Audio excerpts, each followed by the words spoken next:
खुद जब कल आए, आपने देखा सर्किट हाउस से भी मुझे निकाल दिया, तो फिर रात में मैं कहीं और जाके रहने के लिए मैं चली गई। Anyways that's not the point. मेरे जो 2 PSOs हैं जिनकी रिस्पॉन्सिबिलिटी है मेरी सिक्योरिटी, उनका कोई गलती नहीं थी, रातों रात उनको सस्पेंड किया। इनको आधा घंटा लगा मेरे 2 PSOs को सस्पेंड करने के लिए। उनका नाम हमीद और बशारत है।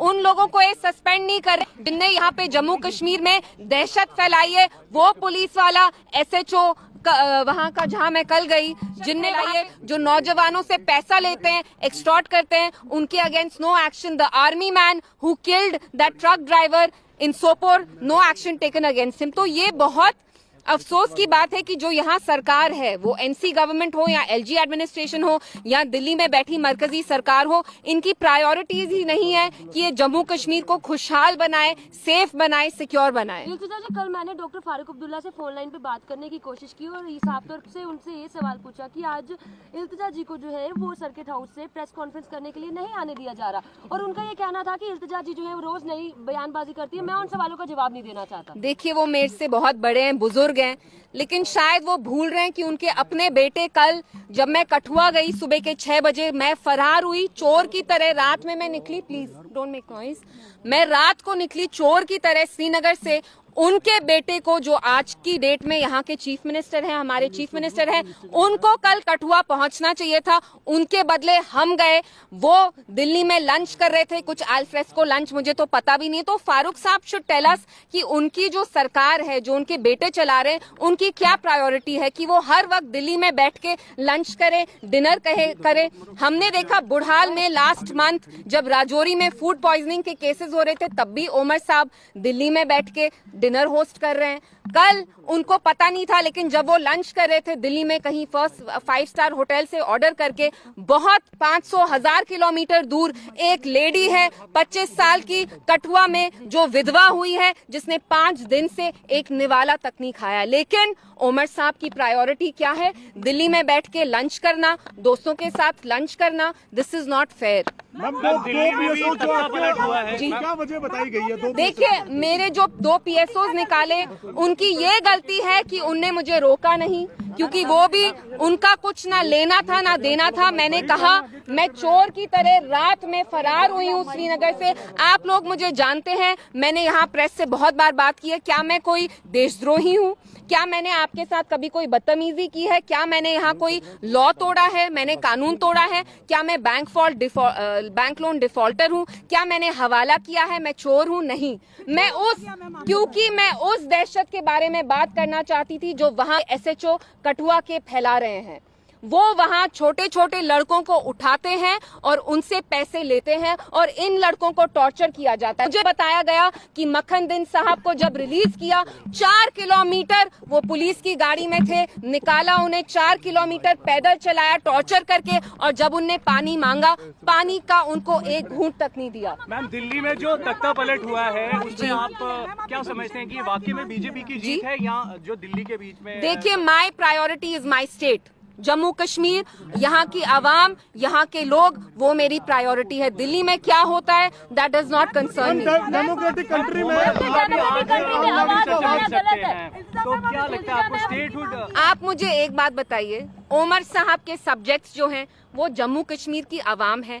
मैं कहती हूँ चलिए, वो लंच अगर आप छोड़ के यहाँ आके अपना कंधा देते उस लेडी को, मक्खन दिन की बीवी को, जिसकी 2 छोटी छोटी बच्चियां हैं, तो आपका क्या जाता? अमित शाह साहब से तो आप इतना मिले। पिछले 2 महीने में NC की सरकार क्या कर रही है? दिल्ली जाके शॉल देते हैं, they are on a shawl spree. लेकिन आपके जो अपने लोग हैं, उनके लिए आप बात नहीं कर रहे। There is no sense of safety, there is no sense.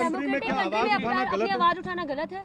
देखिए, मैं आपको सच में बताऊं, पिछले 24 आवर्स में मुझे इतना स्ट्रेस हुआ है। मैंने कुछ 600 किलोमीटर ट्रैवल किया, और मैं सच बताऊं, जब मेरी गाड़ी निकली श्रीनगर से, मुझे पुलिस वालों से डर था क्योंकि मुझे ऐसा महसूस दिलवाया जा रहा है जैसे मैं कुछ गलत कर रही हूँ। मैं क्या कह रही हूँ? मैं आप लोगों के सामने सच्चाई जाहिर कर रही हूँ। क्या ये कोई जुर्म है? आपको लगता है कि अब सच्चाई बताना एक जुर्म करने के बराबर हो गया है जम्मू कश्मीर में? बिल्कुल। 2019 के बाद अगर आप सच्चाई का साथ देते हैं आपको पनिश किया जाता है। मैम पीडीपी मांग की है, जो कठुआ का केस हुआ, जो कि मक्खन दीन के साथ हुआ, जो पूरा जम्मू कश्मीर जानता है, आपने जुडिशियल इंक्वायरी की मांग की, तो क्या कहना चाहिए? हमने जुडिशियल इंक्वायरी इसलिए उसकी मांग की है क्योंकि बिलावर के जो एसएचओ हैं जिनका नाम जितेंद्र सिंह है वो करप्ट हैं। उनके अगेंस्ट सीरियस एलिगेशंस हैं कि वो वहां एक एक्सटॉर्शन रैकेट चला रहे हैं। मिलिटेंट होना एक बहुत सीरियस चार्ज है। उनको अगर पैसे नहीं मिलते वो इन लड़कों को टॉर्चर करके फेक मिलिटेंसी चार्जेस लगाते हैं। So we are demanding a judicial probe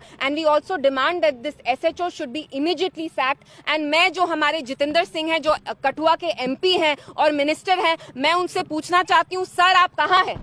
आपके जो लोग हैं जिनने आपको इतने बड़े पैमाने से पार्लियामेंट में भेजा, वहां पे एक बच्ची है हमारी जो विधवा हो गई रातों रात। उसके हस्बैंड की गलती भी नहीं थी। उसका खावंद इतना शरीफ था कि अपनी जान देने से पहले उसने कुरान पाक पकड़ के अपनी जान ली। मैम जब भी आप और महबूबा मुफ्ती जी किसी भी परिवार के लिए संवेदना करने के लिए जाते हैं तो उसी वक्त जो है आपको हाउस अरेस्ट कर लिया जाता है। महबूबा मुफ्ती जी को भी हाउस अरेस्ट कर लिया जाता है। उसको लेकर क्या कुछ मतलब संवेदना देना किसी परिवार को वो भी गलत हो चुका है अब? देखिए परिवार की बात नहीं है यहाँ, तो हमारा ही परिवार नहीं है जो पॉलिटिक्स में है। पॉलिटिक्स में तो एनसी की फैमिली भी है ना, जैसे आपने फारूक साहब का कहा। फारूक साहब खुले हैं, उनके बेटे भी, एंड ये बहुत अच्छी चीज है। लेकिन सरकार बनने के बाद एक ही चीज बदली, पहले एनसी को भी हाउस अरेस्ट में रखते थे, आज उसी एनसी को गवर्नमेंट ने फुल खुली छूट दी है। एलजी एडमिनिस्ट्रेशन के अंडर जो पुलिस है, एनसी के मिनिस्टर्स को इसलिए खुली छूट दे रहे हैं क्योंकि एनसी कहीं ना कहीं यहाँ जो सच्चाई है उस पर पर्दा रखना चाहते हैं। हर एक गलत चीज को वो नॉर्मलाइज कर रहे हैं। तभी जावेद राणा साहब को वहां बिलावर जाने दिया, मुझे नहीं जाने दिया। क्यों? क्योंकि जब जावेद राणा साहब वहां से निकले उनने अपनी जबान नहीं खोली, उनने अपना मुंह नहीं खोला, उनने मीडिया को ये नहीं बताया कि बिलावर में जो लोग हैं वो दहशत में रह रहे हैं और ये दहशत कोई मिलिटेंट नहीं, वहां के एसएचओ जितेंद्र सिंह कर रहे हैं। इंडी अलायंस आप उनको भी पूछने दीजिए। आपने अलायंस का आपस में जो एक तालमेल है, यूनिटी है, वो होना कितना जरूरी है कि उसका इम्पैक्ट दिल्ली में आया अब तक कि बिहार में? मैं आपको बार बार बोल रही हूँ, हमारे लिए हमारे लोगों की लाइफ, उनकी सिक्योरिटी, उनकी इज्जत सबसे ज्यादा